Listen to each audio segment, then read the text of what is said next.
So, are you wondering what ICF Construction is? Do you wonder what the letters ICF stand for? Is it a legitimate type of construction? And why would somebody use ICF Construction? Hi, this is Bruce Boyes from Homes and Life, affiliated with homesandlife.com. I do want to say thank you for those of you who have subscribed to our channel. And today I'm going to give you an introduction to ICF Construction. I'm not going to give you a lesson on how to build a house with ICF Construction, just an introduction to the concept. Now, as a realtor, occasionally I come across a house where the seller is saying, it has an ICF basement, it's built with ICF. And I'm sure that means a lot to the seller. But what does it mean to the rest of us? What is ICF Construction? ICF stands for Insulated Concrete Forms. ICF, Insulated Concrete Form. Probably the easiest way to describe it is with Lego blocks. It's like Lego blocks, only bigger. See how they stack? You see how they lock together. Lego blocks are very versatile and can be used to make all sorts of creations. Most of them are small scale, but occasionally you'll see quite a large construction using Lego blocks. The ICF blocks are similar in that they stack and that they're quite versatile. Instead of being solid, they have a space in between two panels, two outside panels made of styrofoam that are filled with concrete. This is one example here. I'll get back to this in a little while. You can see two panels and that center part is filled with concrete.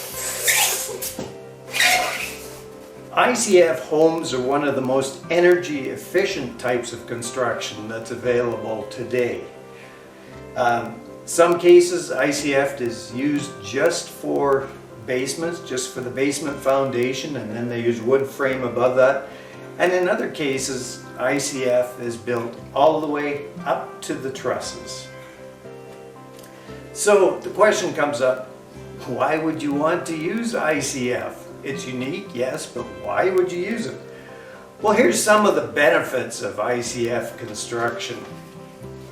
And probably one of the biggest ones is energy efficiency. ICF is not new, it's been around for a number of years now, and they have statistics that they can go from previous construction. And what they show is an energy savings of 50 to 70% over wood frame construction. That is a fairly significant amount. Conventional wood framing does tend to be somewhat ineffective as far as keeping your warm air inside or keeping the hot air outside. Every wood frame stud that you have is a thermal break or a break in the insulation. Every top plate is a break in the insulation. A typical wood frame wall will have about 18% wood in that wall. Wood is not a great insulator. So you have heat loss through that wood. In addition, when you have a solid concrete wall going up, your airflow or air transference through the wall is pretty close to nil. In addition to the energy efficiency, an ICF build is strong. Now we see them, again, often foundations and sometimes all the way to the truss. That house all the way to the truss is solid. There's been a number of instances where ICF houses have survived hurricanes and tornadoes, whereas the wood frame houses nearby we're not there anymore. The suggestion is it's about 10 times stronger than wood frame construction. And another benefit is fire rating. A wood frame constructed house, conventional house, has a burn rating of 20 to 30 minutes. That's before your house is fully engulfed in flame and is toast, no pun intended. Whereas an ICF constructed house, if it's built that way all the way to the truss, you're looking at 3 to 4 hour fire ratings. So there's a huge safety consideration there. Now, in doing my research, one of the things that came up is the ICF homes are bulletproof. And I kind of snickered at that and thought, well, that's not really a selling feature. Until I realized even in our rural area up here, there's been instances where random rifle shots have gone into a house and have caused injury to somebody. An ICF constructed house would stop that in the walls. Windows, well, that's a different story. Another benefit of ICF homes is the noise. They are much, much quieter. They are approximately a third the amount of noise. So all those noisy neighbors, their parties, you're not going to hear them. All the noisy traffic outside, you're not going to hear that either. In some parts of the world, insects are a serious consideration. And an ICF building, if sealed properly, because you still do need to do a water seal and seal the basement, and if it's done properly, insects are not going to be an issue. Another benefit of using ICF is the labor savings. It's much, much quicker to work with ICF. In a typical concrete basement, laborers come in, they set up the forms with all their rods and their brackets and this, they pour the concrete, then they've got to come back and they've got to disassemble that formwork so it gets hauled in, set up, disassembled, and haul out. It's fairly labor intensive. Whereas with the ICF blocks, your inner and outer panels are the form. They stay there. They do not get taken off. Their insulation, their form, they're quick, and they suggest about 40 to 50% of the labor because it is so quick and so easy to do that. So let's just take a look at some insulation blocks. I have a couple different brands with me today, and I'm not promoting one brand over another. It's just that these were available to me. One block over here I'll show you is the Amvic Building Systems block, and the other is the Quad Lock System block, supplied by Ryder Homes in Red Deer. And I'll put a link down below in my description so you can check out what Ryder Homes is doing with the ICF construction. And then I have also used a brand called EcoBlock to build an ICF for ourselves. Now, as you look at the blocks, you will see some differences in the blocks. This one is all put together, it's all one piece, whereas the Quad Lock block is two separate pieces. So here's what happens. This comes from the factory all assembled. They get crated together and shipped. You're spending a lot of money on freight for air. When it gets to the site, it's quicker, it's all there, you can start building right away. With the Quad Lock system, it takes a fraction of the space for shipping. And when it comes to the site, this is the web, and it does need to be put in place. What happens then is these webs will control the thickness of the concrete within. With the Quad Lock system, there's a variety of web sizes. With the Amvic system, you just order it to the size that you want. The other thing you'll notice is this is about a 2.5 inch, I think it is, thickness of styrofoam. This is about 3.5. Both of them have a variety of sizes of styrofoam depending on what your preference is. The other thing you'll see, and this is very similar to Lego, is a little bump. That's on the quad lock.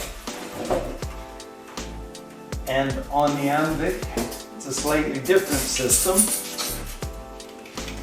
What happens is when you set another block on top, it locks in, just like Lego does. So that holds the blocks together and resists the outwards pressure of the concrete when it is being poured. Now the webs in between the two panels are slightly different from manufacturer to manufacturer, but all of them have one thing in common. They all have a spot for your rebar or reinforcing rod to lay in.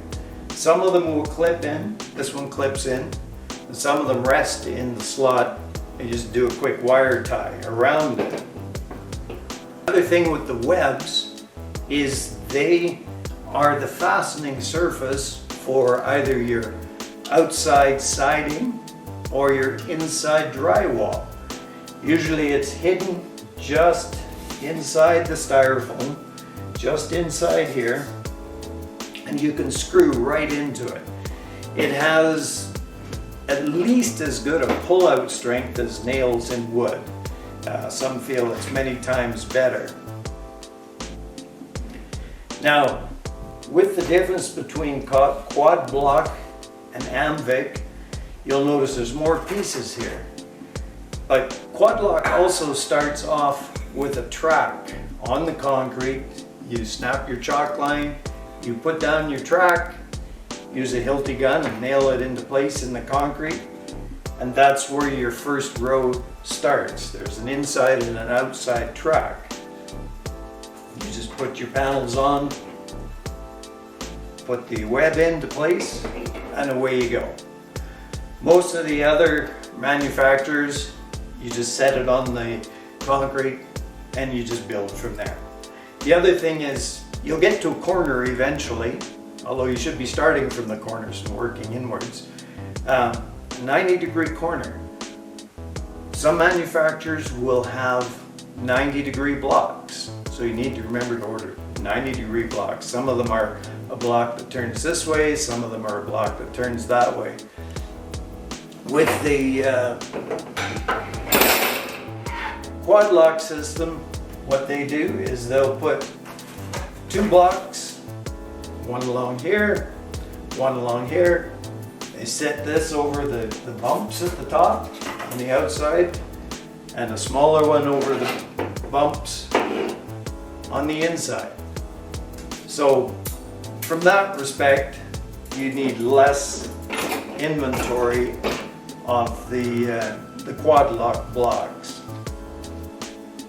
Although ICF Construction is fairly simple and it could be done by a DIYer or do-it-yourselfer, there are a number of crucial areas that need to be done carefully.